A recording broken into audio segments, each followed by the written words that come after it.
ಎಲ್ಲರಿಗೂ ನಮಸ್ಕಾರ. Welcome back to my channel Asha Loka. ಇದು ಬುಧವಾರದ ವ್ಲಾಗ್ ಆಗಿರುತ್ತೆ. ಬುಧವಾರ ನಾನು ಬ್ರೇಕ್ಫಾಸ್ಟ್ಗೋಸ್ಕರ ಹೋಟೆಲ್ ಸ್ಟೈಲಲ್ಲಿ ಗುಬ್ಬಿ ಇಡ್ಲಿ ಮತ್ತು ಅದಕ್ಕೆ ಕಾಂಬಿನೇಷನ್ ಆಗಿ ಹೋಟೆಲ್ ಸ್ಟೈಲಲ್ಲಿ ಸಾಂಬಾರು ಮಾಡ್ಕೊಂಡಿದ್ದೆ. ಆ ರೆಸಿಪಿನ ನಾನಿವತ್ತು ಶೇರ್ ಮಾಡ್ತಿದ್ದೀನಿ. ವಿಡಿಯೋನ ಎಲ್ಲೂ ಸ್ಕಿಪ್ ಮಾಡದೆ ಪೂರ್ತಿಯಾಗಿ ನೋಡಿ. ಇಡ್ಲಿ ಸಾಂಬಾರು ಮಾಡ್ಕೊಳ್ಳೋದಕ್ಕೆ ಮೊದಲು ಒಂದು ಹೋಳಷ್ಟು, ನಾನಿಬ್ಬರಿಗೆ ಇಲ್ಲಿ ಮಾಡ್ಕೊಳ್ಳೋ ಪ್ರಪೋರ್ಷನ್ ಹೇಳ್ತಾ ಇದ್ದೀನಿ, ಒಂದು ಹೋಳಷ್ಟು ತೊಗರಿಬೇಳೆನ ತೊಗೊಂಡು ನಾನು ಅದನ್ನು ನೀಟಾಗಿ ತೊಳ್ಕೊಳ್ತಾ ಇದ್ದೀನಿ. ತೊಳ್ಕೊಂಡು ಅದು ಬೇಯೋಷ್ಟು ಮಾತ್ರ ನೀರು ಹಾಕಿ ಕುಕ್ಕರಲ್ಲಿ 2-3 ವಿಷಲ್ಲು, ನಿಮ್ಮ ಬೇಳೆ ಯಾವ ನೀರಲ್ಲಿ ಹೇಗೆ ಬೇಯುತ್ತೆ ಆ ಥರ ನೋಡಿಕೊಂಡು ಪೂರ್ತಿಯಾಗಿ ಮ್ಯಾಶ್ ಆಗೋ ಥರ ಬೇಯಿಸ್ಕೋಬೇಕಾಗತ್ತೆ. ಹಾಗೆಯೇ ಇಲ್ಲಿ ವೆಜಿಟೇಬಲ್ಸ್ನ ಚಾಪ್ ಮಾಡ್ಕೊಳ್ತಿದ್ದೀನಿ. 2 ಮೀಡಿಯಮ್ ಸೈಜ್ ಈರುಳ್ಳಿನ ತುಂಬ ಚಿಕ್ಕದಾಗಿ, ಎಷ್ಟು ಚಿಕ್ಕದಾಗುತ್ತೆ ಅಷ್ಟು ಚಿಕ್ಕದಾಗಿ ಕಟ್ ಮಾಡ್ಕೊಳ್ಬೇಕಾಗತ್ತೆ. ಹಾಗೆ ಒಂದು 150-200 ಗ್ರಾಮ್ ಅಷ್ಟು ಕುಂಬಳಕಾಯಿನ ಇಲ್ಲಿ ಅದನ್ನು ಸಿಪ್ಪೆ ಎಲ್ಲ ನೀಟಾಗಿ ಕಟ್ ಮಾಡಿ ತೆಗೆದು ಇಟ್ಕೊಂಡಿದ್ದೀನಿ. ಅದನ್ನು ಕೂಡ ಫೈನಾಗಿ ಚಾಪ್ ಮಾಡಬೇಕಾಗತ್ತೆ. ಹಾಗೆ ಒಂದು ದೊಡ್ಡ ಟೊಮ್ಯಾಟೊನ ತೊಗೊಂಡು ಅದನ್ನು ಕೂಡ ಚಿಕ್ಕದಾಗಿ ಹೆಚ್ಚಿಟ್ಕೊಳ್ತಾ ಇದ್ದೀನಿ, ಯಾಕಂದರೆ ಅದು ಪೂರ್ತಿಯಾಗಿ ಮ್ಯಾಶ್ ಆಗಬೇಕಲ್ವಾ ಅದಕ್ಕೆ.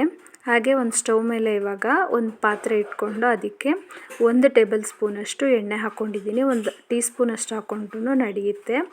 ಹಾಗೆಯೇ ಅರ್ಧ ಸ್ಪೂನಷ್ಟು ಮೆಂತ್ಯನ ಹಾಕ್ಕೊಳ್ತಿದ್ದೀನಿ. ಎಣ್ಣೆ ಕಾದ್ಮೇಲೆ ಅರ್ಧ ಸ್ಪೂನಷ್ಟು ಅಥವಾ 3/4 ಸ್ಪೂನಷ್ಟು ಉದ್ದಿನ ಕಾಳನ್ನು ಕೂಡ ಹಾಕ್ಕೊಳ್ತಿದ್ದೀನಿ. 1 ಸ್ಪೂನಷ್ಟು ಕಡಲೆಬೇಳೆನ ಆ್ಯಡ್ ಮಾಡಿ ಇದು ಸ್ವಲ್ಪ ರೋಸ್ಟ್ ಆಗೋವರೆಗೂ, ಅಂದರೆ ಸ್ವಲ್ಪ ಬ್ರೌನಿಷ್ ಬರೋವರೆಗೂ ಚೆನ್ನಾಗಿ ಫ್ರೈ ಮಾಡ್ಕೊಳ್ಬೇಕು. ಇವಾಗ ಖಾರಕ್ಕೆ ನೋಡಿಕೊಂಡು ನೀವು 10-15 ಕಾಳು ಮೆಣಸಿನ್ಗಳನ್ನ ಕೂಡ ಹಾಕ್ಕೋಬೇಕಾಗತ್ತೆ. ಇದು ನಿಮಗೆ ಯಾವ ಕ್ವಾಂಟಿಟಿಯಲ್ಲಿ ಬೇಕು ಅಂತಾರ ನೋಡಿಕೊಂಡು ಇದನ್ನು ನೀವು ಡಬಲ್ ಮಾಡಿ ರೋಸ್ಟ್ ಮಾಡಿ ಇಟ್ಕೋಬೋದಾಗುತ್ತೆ, ಪೌಡರ್ ಮಾಡಿ. ಇವಾಗ ನಾನು 1 ಸ್ಪೂನ್ ಜೀರಿಗೆ ಕೂಡ ಆ್ಯಡ್ ಮಾಡಿ ಇದನ್ನು ಸ್ವಲ್ಪ ಚೆನ್ನಾಗಿ ಫ್ರೈ ಮಾಡ್ತೀನಿ, ರೆಡ್ ಕಲರ್ ಬರೋವರೆಗೆ ಮತ್ತು ಒಂದು ಘಮ ಬರೋವರೆಗೆ. ಇದನ್ನೆಲ್ಲ ನಾವು ಲೋ ಫ್ಲೇಮಲ್ಲೇ ಫ್ರೈ ಮಾಡ್ಕೋಬೇಕು. ಲೋ ಫ್ಲೇಮಲ್ಲಿ ಫ್ರೈ ಮಾಡಿದ್ರೆ ತುಂಬ ಚೆನ್ನಾಗಿ ಫ್ಲೇವರ್ ಬರುತ್ತೆ ಮತ್ತು ಟೇಸ್ಟ್ ಕೂಡ ಚೆನ್ನಾಗಿರುತ್ತೆ.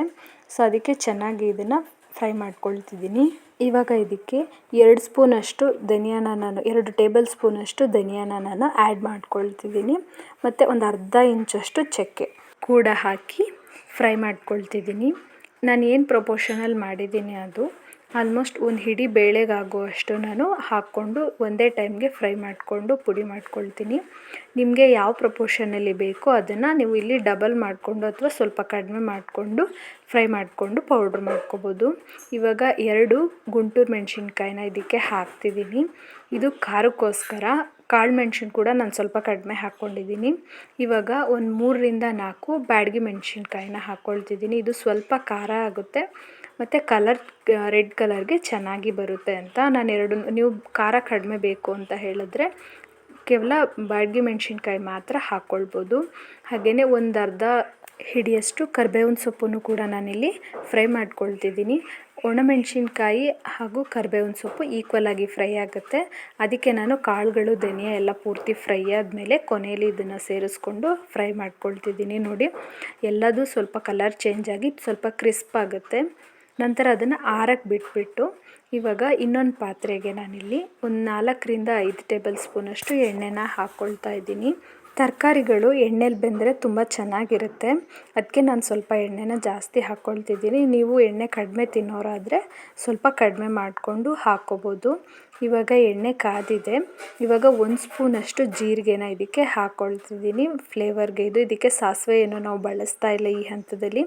ನಂತರ ನಾವು ಚಾಪ್ ಮಾಡಿ ಇಟ್ಕೊಂಡಿದ್ದಂಥ ಈರುಳ್ಳಿನ ಇದಕ್ಕೆ ಸೇರಿಸ್ಕೊಂಡು ಸ್ವಲ್ಪ ಟ್ರಾನ್ಸ್ಪರೆಂಟ್ ಆಗೋವರೆಗೆ ಫ್ರೈ ಮಾಡಿಕೊಂಡು ಇವಾಗ ಹೆಚ್ಚಿಟ್ಕೊಂಡಿದ್ದಂಥ ಕುಂಬಳಕಾಯಿ ಅಂದರೆ ಪಂಪ್ಕಿನ್ನ ಹೆಚ್ಚಿಟ್ಕೊಂಡಿದ್ವಿ ಅಲ್ವಾ, ಅದನ್ನು ಕೂಡ ಸೇರಿಸಿ ಫ್ರೈ ಮಾಡ್ಕೊಳ್ತಿದ್ದೀನಿ. ಇದು ಸ್ವಲ್ಪ ಕಾಯಿ ಥರನೇ ಇತ್ತು, ಅದಕ್ಕೆ ಸ್ವಲ್ಪ ಬೇಯೋದು ಲೇಟ್ ಆಗ್ತಿದೆ.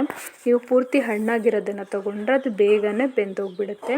ಹಾಗೆ ಹೆಚ್ಚಿಟ್ಕೊಂಡಿದ್ದಂಥ ಟೊಮ್ಯಾಟೊ ಮತ್ತು ಸ್ವಲ್ಪ ಕೊತ್ತಂಬರಿ ಸೊಪ್ಪು, ಒಂದು ಹಿಡಿಯಷ್ಟು ಕೊತ್ತಂಬರಿ ಸೊಪ್ಪನ್ನು ಈ ಹಂತದಲ್ಲೇ ಸೇರಿಸಿ ಚೆನ್ನಾಗಿ ಮಿಕ್ಸ್ ಮಾಡಿ ಫ್ರೈ ಮಾಡ್ಕೊಳ್ಬೇಕಾಗುತ್ತೆ.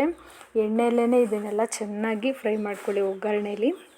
ಹಾಗೆಯೇ ಒಂದು ಅರ್ಧ ಸ್ಪೂನಷ್ಟು ಅರಿಶಿನ ಮತ್ತು ರುಚಿ ನೋಡಿಕೊಂಡು ಉಪ್ಪು, ಸ್ವಲ್ಪ ಉಪ್ಪನ್ನ ಈ ಟೈಮಲ್ಲಿ ಸೇರಿಸ್ಕೊಂಡು ನಾವು ಮುಂದೆ ಮಸಾಲೆ ಎಲ್ಲ ಮಿಕ್ಸ್ ಮಾಡಿದ್ಮೇಲೆ ಇನ್ನಷ್ಟು ಉಪ್ಪನ್ನ ನಾವು ರುಚಿ ನೋಡಿಕೊಂಡು ಮಿಕ್ಸ್ ಮಾಡ್ಕೊಳ್ಬೋದು. ಈ ಹಂತದಲ್ಲಿ ತರಕಾರಿ ಬೇಯೋಕ್ಕೆ ಇಷ್ಟು ಸಾಕಾಗುತ್ತೆ. ತರಕಾರಿ ಇವಾಗ ಬೆಂದಿದೆ ನೋಡಿ. ನಾನೊಂದು ಅರ್ಧ ಗ್ಲಾಸಷ್ಟು ನೀರನ್ನು ಹಾಕಿ ಅದನ್ನು ನೀರಲ್ಲಿ ಬೇಯೋಕ್ಕೆ ಮುಚ್ಚಿಬಿಟ್ಟು, ಇವಾಗ ಮಸಾಲೆ ಎಲ್ಲ ಹುರ್ಕೊಂಡಿದ್ವಿ ಅಲ್ವಾ, ಅದು ಆರಿದೆ, ತಣ್ಣಗಾಗಿದೆ ಕಂಪ್ಲೀಟಾಗಿ. ನೋಡಿ ನಾನು ಕೈಯಲ್ಲಿನೇ ಮಿಕ್ಸಿ ಜಾರ್ಗೆ ಅದನ್ನು ಟ್ರಾನ್ಸ್ಫರ್ ಮಾಡ್ಕೊಳ್ತಾ ಇದ್ದೀನಿ. ಇದನ್ನು ನಾನು ನೀಟಾಗಿ ಇದಕ್ಕೆ ಟ್ರಾನ್ಸ್ಫರ್ ಮಾಡಿಕೊಂಡು ಸ್ವಲ್ಪ ಫಸ್ಟು ತರಿಯಾಗಿ ರುಬ್ಕೊಳ್ಬೇಕಾಗುತ್ತೆ. ಯಾಕಂದರೆ ಪಲ್ಸಲ್ಲಿ ರುಬ್ಕೋಬೇಕು ಇದನ್ನು. ನೀವು ಹೋಟೆಲ್ ಸ್ಟೈಲ್ ಸಾಂಬಾರಲ್ಲಿ ನೋಡಿರ್ತೀರ, ಅದು ಸ್ವಲ್ಪ ರಫ್ಫಾಗಿಯೇ ಇರುತ್ತೆ ಸಾಂಬಾರು. ಆ ಥರ ತರಿಯಾಗಿ ಮೊದಲನೇ ಸತಿ ರುಬ್ಕೊಳ್ತಿದ್ದೀನಿ. ಇದಕ್ಕೆ ಸ್ವಲ್ಪ ಕೊಬ್ಬರಿ ತುರಿ ಅಥವಾ ನೀವು ಫ್ರೆಶ್ಶಾಗಿ ತುರಿದಿರೋ ಕಾಯಿ ಇದ್ದರೆ ಕೂಡ ಅದನ್ನು ಹಾಕ್ಕೋಬೋದು. ಕಾಯಿ ಅಥವಾ ಕೊಬ್ಬರಿ ಯಾವುದಾದ್ರೂ ನಡೆಯುತ್ತೆ. ನಂತರ ನೀಟಾಗಿ ಅದನ್ನು ಇನ್ನೊಂದು ಸ್ವಲ್ಪ ನೀರು ಹಾಕಿ ರುಬ್ಕೊಂಡು, ಇಲ್ಲಿ ತರಕಾರಿ ಸ್ವಲ್ಪ ಬೆಂದಿತ್ತು. ಇವಾಗ ಅದಕ್ಕೆ ನಾನು ಬೇಳೆನ ಈ ಥರ ಮಿಕ್ಸ್ ಮಾಡ್ಕೊಳ್ತಿದ್ದೀನಿ. ನಾನಿಲ್ಲಿ ಯಾವುದನ್ನು ಮ್ಯಾಶ್ ಮಾಡ್ತಿಲ್ಲ, ಯಾಕಂದರೆ ನನಗೆ ಅದು ಹಾಗಾಗಿ ಸಿಕ್ಕಿದ್ರೆ ಚೆನ್ನಾಗಿರುತ್ತೆ. ನೀವು ಬೇಕಂದರೆ ಒಂದು ಮ್ಯಾಶರಲ್ಲಿ ನೀಟಾಗಿ ಅದನ್ನು ಮ್ಯಾಶ್ ಮಾಡ್ಕೋಬೋದು. ಆವಾಗ ತುಂಬ ತಿಕ್ಕಾಗಿ ಒಂದು ಸಾಫ್ಟ್ ಆಗಿರೋ ಕನ್ಸಿಸ್ಟೆನ್ಸಿ ಬರುತ್ತೆ. ನನಗೆ ಈ ಥರದ್ದು ದಾಲ್ ಥರ ಇದ್ರೇ ಚೆನ್ನಾಗಿರುತ್ತೆ. ಮತ್ತು ಬಾಯಿಗೆ ತರಕಾರಿಗಳು ಸಿಗೋಕ್ಕೆ ನಂಗೆ ತುಂಬ ಇಷ್ಟ. ಅದಕ್ಕೆ ನಾನು ಇದನ್ನು ಮ್ಯಾಶ್ ಮಾಡ್ಕೊಳ್ತಾ ಇಲ್ಲ. ನಂತರ ಇನ್ನೊಂದು ಸ್ವಲ್ಪ ನೀರು ಬೇಕಾಗಿತ್ತು, ಅದನ್ನು ಕೂಡ ಇಲ್ಲಿ ಸೇರಿಸ್ಕೊಳ್ತಾ ಇದ್ದೀನಿ. ಇವಾಗ ರುಬ್ಬಿರೋ ಮಸಾಲೆನ ಇದಕ್ಕೆ ಈ ಹಂತದಲ್ಲಿ ಮಿಕ್ಸ್ ಮಾಡ್ಕೊಳ್ಳೋದು. ಇವಾಗ ತರಕಾರಿ ನೀಟಾಗಿ ಬೆಂದಿದೆ, ನಾವು ಮಸಾಲೆ ಕೂಡ ಫ್ರೈ ಮಾಡ್ಕೊಂಡು ರುಬ್ಬಿದ್ದೀವಿ.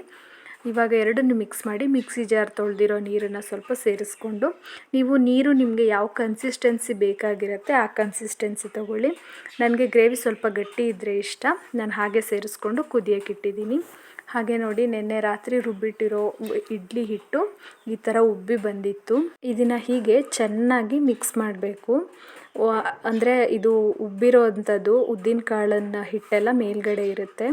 ಅದಕ್ಕೆ ಇದನ್ನು ಚೆನ್ನಾಗಿ, ಅಕ್ಕಿ ಹಿಟ್ಟೆಲ್ಲ ತಳದಲ್ಲಿ ತೂಕ ಇರುತ್ತೆ ಅಲ್ವ, ಅದಕ್ಕೆ ತಳದಲ್ಲಿ ಉಳ್ಕೊಬಿಟ್ಟಿರುತ್ತೆ. ಅದನ್ನು ನೀಟಾಗಿ ಮಿಕ್ಸ್ ಮಾಡಿ ಇಡ್ಲಿ ಮಾಡೋ ತಟ್ಟೆಗೆ ಇಲ್ಲಿ ಎಣ್ಣೆನ ಸವರ್ಕೊಳ್ತಾ ಇದ್ದೀನಿ. ಇದಕ್ಕೆ ನಾವು ಬಟ್ಟೆ ಕೂಡ ಹಾಕ್ಕೋಬೋದಾಗಿರುತ್ತೆ, ಬಟ್ ಬಟ್ಟೆಗಿಂತ ನನಗೆ ಎಣ್ಣೆ ಹಾಕಿ ಮಾಡೋದೇ ಈಸಿ ಅನಿಸುತ್ತೆ.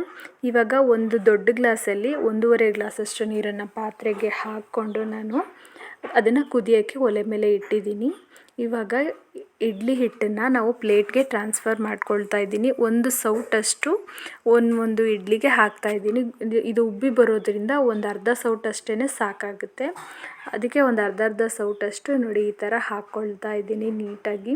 ಇದು ಸೈಡಲ್ಲೆಲ್ಲೋ ಆಗದೇ ಇರೋ ಥರ ನಾವು ಇಡ್ಲಿ ಹಿಟ್ಟನ್ನು ಹಾಕ್ಕೋಬೇಕಾಗುತ್ತೆ. ಏನಾದರೂ ಇದು ಸೈಡಲ್ಲೆಲ್ಲ ಬಂದರೆ ಇಡ್ಲಿ ಪಾತ್ರೆ ಕುದಿ ಬರುವಾಗ ಅದರ ತಳದಲ್ಲಿರೋ ನೀರು ಇಡ್ಲಿಗೆಲ್ಲ ನೀರು ಹಬ್ಬಿಡುತ್ತೆ.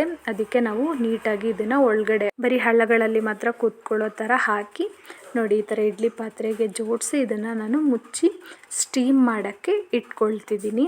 ಇದು ಒಂದು 10 to 15 ಮಿನಿಟ್ಸು. ಘಮ ಬಂದಿದ ತಕ್ಷಣ ಇದನ್ನು ಆಫ್ ಮಾಡ್ಕೊಳ್ಳೋದು ಅಷ್ಟೇ. ನೋಡಿ ಇವಾಗ ಸಾಂಬಾರು ಈ ಥರ ಕುದಿ ಬಂದಿದೆ. ಇವಾಗ ಇದಕ್ಕೆ ನಾನು ಈ ಹಂತದಲ್ಲಿ ಸ್ವಲ್ಪ ಹುಳಿನ, ಅಂದರೆ 2 ರಿಂದ 3 ಸ್ಪೂನಷ್ಟು ಹುಣಸೆ ರಸನ ಇವಾಗ ಸೇರಿಸ್ಕೊಳ್ತಾ ಇದ್ದೀನಿ. ಯಾಕಂದರೆ ಇವಾಗ ಬೇಳೆ, ಮಸಾಲೆ ಹಾಗೂ ತರಕಾರಿ ಚೆನ್ನಾಗಿ ಮಿಶ್ರಣ ಆಗಿತ್ತು. ಈ ಹಂತದಲ್ಲಿ ನಾನು ಹುಣಸೆ ರಸನ ಇದಕ್ಕೆ ಸೇರಿಸ್ಕೊಳ್ತಾ ಇದ್ದೀನಿ. ಇವಾಗ ರುಚಿ ನೋಡಿದೆ ನಾನು, ಇನ್ನೊಂದು ಸ್ವಲ್ಪ ಉಪ್ಪು ಬೇಕಾಗಿತ್ತು, ಅದಕ್ಕೆ ಉಪ್ಪನ್ನ ಕೂಡ ಸೇರಿಸ್ಕೊಂಡು ನಾನು ನೋಡಿ ಚೆನ್ನಾಗಿ ಮಿಶ್ರಣ ಮಾಡಿ ಒಂದು ಮುಚ್ಚಳ ಮುಚ್ಚಿ ಇನ್ನೊಂದು 10 ನಿಮಿಷ ಬೇಯೋಕ್ಕೆ ಬಿಟ್ಟು ಇವಾಗ ಒಗ್ಗರಣೆ ಹಾಕ್ಕೊಳ್ತಿದ್ದೀನಿ. ಇದಕ್ಕೆ ಒಂದು 3 ಸ್ಪೂನಷ್ಟು ಇದಕ್ಕೆ ಅಡುಗೆ ಎಣ್ಣೆನ ಹಾಕ್ಕೊಳ್ತಿದ್ದೀನಿ. ನಾರ್ಮಲಾಗಿ ನಾವು ಸಾಂಬಾರಿಗೆ ಒಗ್ಗರಣೆ ಹಾಕೋಕ್ಕೆ ಏನೇನೆಲ್ಲ ಹಾಕ್ತೀವಿ ಅದಷ್ಟೇ ಹಾಕೋದು. ಇವಾಗ ಒಂದು ಅರ್ಧ ಸ್ಪೂನಷ್ಟು ಅಥವಾ 1 ಸ್ಪೂನಷ್ಟು ಸಾಸಿವೆನ ಹಾಕ್ಕೊಳ್ತಿದ್ದೀನಿ. ಸಾಸಿವೆ ಸ್ವಲ್ಪ ಕಡಿಮೆನೇ ಹಾಕ್ಕೋಬೇಕಾಗಿರುತ್ತೆ. ಇವಾಗ ನಾನು ಹಿಂಗನ್ನ ಇದಕ್ಕೆ ಒಗ್ಗರಣೆಗೆ ಹಾಕ್ಕೊಳ್ತಾ ಇದ್ದೀನಿ. ಇದು ಆಪ್ಷನಲ್ ಆಗಿರುತ್ತೆ, ನಿಮಗೆ ಹಿಂಗು ಹಾಕೋದು ಇಷ್ಟ ಆಗಲ್ಲ ಅಂದರೆ ಸ್ಕಿಪ್ ಮಾಡ್ಕೋಬೋದು. ಹಾಗೆಯೇ ಒಂದು 2-3 ಒಣಮೆಣಸಿನ್ಕಾಯಿನ ನಾನು ಇಲ್ಲಿ ಹಾಕ್ಕೊಂಡು ಹಸಿ ಕರಿಬೇವಿನ ಸೊಪ್ಪನ್ನು ಹಾಕ್ಕೊಂಡ್ರೆ ಒಗ್ಗರಣೆ ಘಮ ಮನೆ ತುಂಬ ಬರ್ತಾಯಿದೆ. ಚೆನ್ನಾಗಿ ಇದನ್ನು ಫ್ರೈ ಮಾಡಿಕೊಂಡು ಸ್ವಲ್ಪ ಆರಿದ ಮೇಲೆ ಇದನ್ನು ಕುದೀತಾ ಇರೋ ಸಾಂಬಾರಿಗೆ ಇದನ್ನು ನಾನು ಟ್ರಾನ್ಸ್ಫರ್ ಮಾಡ್ಕೊಳ್ತೀನಿ. ನಾನು ತರಕಾರಿಯನ್ನು ಮ್ಯಾಶ್ ಮಾಡ್ಕೊಳ್ದೇ ಇರೋದ್ರಿಂದ ಅದನ್ನು ಇನ್ನೂ ಒಂದು 5 ನಿಮಿಷ ಕುದಿಸ್ತಾ ಇದ್ದೀನಿ. ನೋಡಿ ಸಾಂಬಾರು ರೆಡಿಯಾಗಿದೆ. ಇವಾಗ ಇಡ್ಲಿ ಜೊತೆ ತಿನ್ನೋಕ್ಕೆ ನಾವು ಇಡ್ಲಿ ಬೇಯಕ್ಕೆ ಇಟ್ಟಿದ್ವಿ ಅಲ್ವಾ, ಅದನ್ನು ಇವಾಗ ನೋಡೋಣ.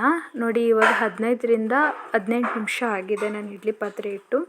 ಇವಾಗ ಮುಚ್ಚಳ ತೆಗೆದು ಒಂದು ಸತಿ ನಾನು ಮೊದಲೇ ಚೆಕ್ ಮಾಡಿದ್ದೆ, ಅವಾಗ ಇನ್ನೂ ಬೆಂದಿರಲಿಲ್ಲ. ಇವಾಗ ನೋಡಿ ಈ ಥರ ತಣ್ಣೀರಲ್ಲಿ ಒಂದು ಕೈನ ಅದ್ಕೊಂಡು ಒಂದು ಬೆರಳನ್ನು ಈ ಥರ ಹಾಕಿದ್ರೆ ಬೆರಳಿಗೆ ಹಿಟ್ಟೇನು ಮೆತ್ಕೊಳ್ಳಲ್ಲ, ಇಡ್ಲಿ ಹಿಟ್ಟು. ಆವಾಗ ಇಡ್ಲಿ ರೆಡಿಯಾಗಿದೆ ಅಂತ ಅರ್ಥ. ಹೋಟೆಲ್ ಸ್ಟೈಲ್ ಇಡ್ಲಿ ಮತ್ತು ಇಡ್ಲಿ ಸಾಂಬಾರು ನಾನು ಸರ್ವ್ ಮಾಡ್ಕೊಳ್ತಿದ್ದೀನಿ.